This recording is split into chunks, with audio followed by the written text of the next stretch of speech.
Well, I suppose firstly, can I just express my best wishes to Melissa and Michael Redmond, baby Michael Redmond, because it was really horrific to open up yesterday's newspaper and to read about this story. But I suppose the focus on Dominic's specific point of health spending, I suppose as a country we're spending 25% of all expenditures going on the health service. So I know that this case, so there's a number of different factors involved in this case, and a huge one seems to be human error.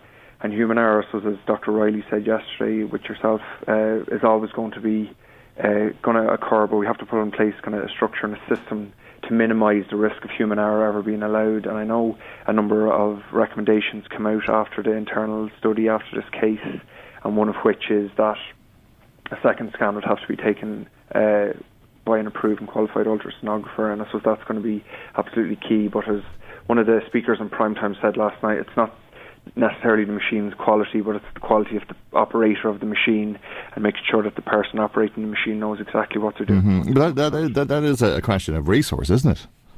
Well, it's not necessarily. I know it was the HSE said yesterday that from July this year, between 9 a.m. and 1 p.m, there's going to be a dedicated qualified sonographer assigned to the new early pregnancy assessment unit. So that's taken place. I know over the last few months there's been issues with the health sector and the kind of staff embargo that's taken place. But I suppose as a country we need to kind of do more for less. But so from this perspective, I don't really think it was the machine. The machine was certified. While certainly it needed to be upgraded, it was certified to be used. But I think the issue is that there was only one scan took place, and that's where the real problem lied. Because I know I was listening to Today FM early this morning, and there was also another case in the Coombe. A lady wrote in from 1996 where the exact same thing happened to her, and it was a Friday, and luckily for her it was a Friday because she had the weekend to go home and think about it, and she felt that she was still pregnant.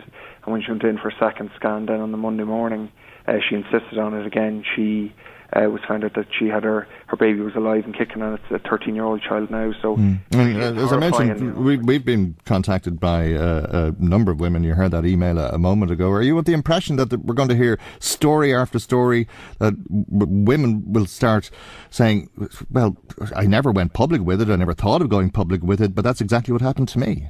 Well, I suppose I certainly hope not. And I know, listening to Dr. Barry White, the new head of the National Director for Quality in Clinical Care, kind of said last night in LMFM and again this morning that a lot of these cases, like 99% of cases where a miscarriage is identified, it is correct, but there's always that kind of risk element there. And I suppose it'll be interesting to see how many people ring the HSE Early Pregnancy Unit helpline.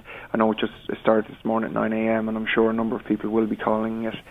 I hope very few people do call it, but the worrying factor is that many women might contact it because there always is that fear. I know that people have said that some women said that they know that they did miscarry, and that's why I suppose that they feel a bit of security. But then there always is going to be the risk for people who did a DNC, and that risk is there in the back of their mind, and I hope very few people suffered that if it did happen. All right, I'll just give that number again. This is the helpline that the HSE has set up if you have concerns about your treatment in the early pregnancy unit.